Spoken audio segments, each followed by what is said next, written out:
హైదరాబాద్ నాంపల్లిలోని రాష్ట్ర మానవ హక్కుల కమిషన్ ఎదుట ఓ మహిళ ఆత్మహత్య యత్నం చేసిన ఘటన స్థానికంగా తీవ్ర కలకలం రేపింది.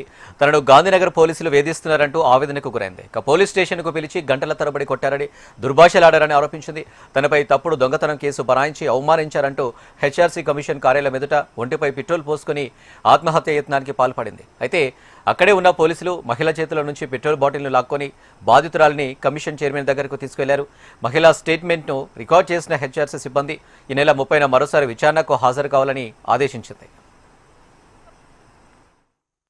నన్ను శనివారం సాయంత్రము 4 గంటల నుంచి 7 గంటల వరకు కొట్టిరు సార్. 40 నుంచి 30 దెబ్బల వరకు కొట్టి నన్ను నడిపించుకుంటూ కొట్టిరు సార్. నేను తీయలేదు సార్, తీయలేదు అన్నా గానీ తీయలేదు, నువ్వు పెద్దోళ్ళతో పెట్టుకుంటావా, మేడం ఫోన్ రికార్డింగ్ చేస్తావా అని చెప్పి నన్ను మస్తు కొట్టిరు సార్. బేవస్ కూడా అయినా కానీ నీళ్ళు చల్లి మరీ కొట్టిరు సార్. చొంపల మీద కొట్టిరు.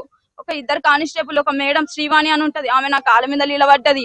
ఇంకొక ఆమె నన్ను బెల్టులు తీసుకొని కాలు కట్టేసి కొట్టిరు సార్. ఈ దెబ్బలకి నేను ఏగలేకపోతున్నా, నాకు ఊరేసేసానంటే నెక్స్ట్ అదే చేస్తేనే నేను చూడు, నువ్వు నీ బతికెంత నువ్వెంత అని చెప్పి నన్ను కుట్టుకుంటా మరి నన్ను కొట్టింది సార్.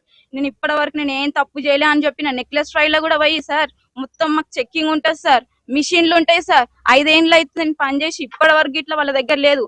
సొసైటీలో మొత్తం నిన్న నా పేరు నా ఫోటో పెట్టి సొసైటీలో మొత్తం ఈ అమ్మాయి దొంగతనం చేసిందని చెప్పి మొత్తం సొసైటీలో మొత్తం రాకుండానే చేసింది సార్.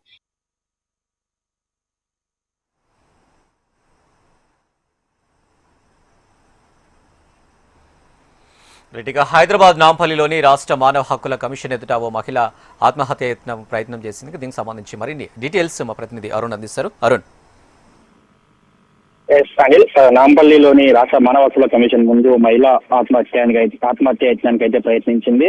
అయితే కవాడిగూడకు చెందినటువంటి శ్రావణి అనే మహిళ గాంధీనగర్ పోలీసులు తనను వేధిస్తున్నారని కమిషన్ కార్యాలయం ముందు అయితే పెట్రోల్ పోసుకుని ఆత్మహత్య యత్నానికి అయితే ప్రయత్నించింది. అయితే అక్కడే ఉన్నటువంటి పోలీసులు ఆమె దగ్గర ఉన్నటువంటి పెట్రోల్ బాటిల్ ను లాక్కొని ఆ మహిళను కమిషన్ చైర్మన్ చిన్న మల్కర్ దగ్గరికి అయితే తీసుకెళ్లారు. అయితే కవాడిగూడలోని నెక్లెస్ ఫ్లైట్ అపార్ట్మెంట్ లో గత 5 సంవత్సరాలుగా కూడా అక్కడ 1037 ఫ్లాట్ లో ఆమె పనిచేస్తుంది. అయితే అప్పటి నుంచి కూడా ఆమె అక్కడ ఎంతో నమ్మకంగా పనిచేస్తున్నట్లు కూడా ఆమె తెలిపింది. అయితే ఇంట్లో బంగారం పోయిందని ఆ ఫ్లాట్ సంబంధించినటువంటి యజమానురాలు ఇందిరా పోలీసులకు ఫిర్యాదు చేయడంతో పోలీసులు ఆమెను తమ ఇంటికి వచ్చి పోలీస్ స్టేషన్ కి తీసుకెళ్లి అక్రమంగా పోలీస్ స్టేషన్ లో నిర్బంధించి విచక్షణ రహితంగా కొట్టారని కూడా ఆవేదన వ్యక్తం చేసింది. తాను ఎలాంటి దొంగతనం చేయలేదని అనేక సార్లు పోలీసులతో మొదలుపెట్టుకున్నా కూడా అసభ్యక ప్రచారాలతో దూషిస్తూ నేరం ఒప్పుకోవాలని పోలీసులు కూడా ఆమెను చిత్రహింసలు పెట్టినట్లయితే ఆమె చెప్తుంది. అయితే దీనికి సంబంధించి కూడా కమిషన్ దగ్గర వివరించినట్లుగా కూడా బాధితులపై అయితే దీనికి సంబంధించి కూడా ఆమెను అక్కడ ఉన్నటువంటి పోలీసులు మానవ హక్కుల కమిషన్ దగ్గరికి అయితే తీసుకెళ్లారు. అయితే తనపై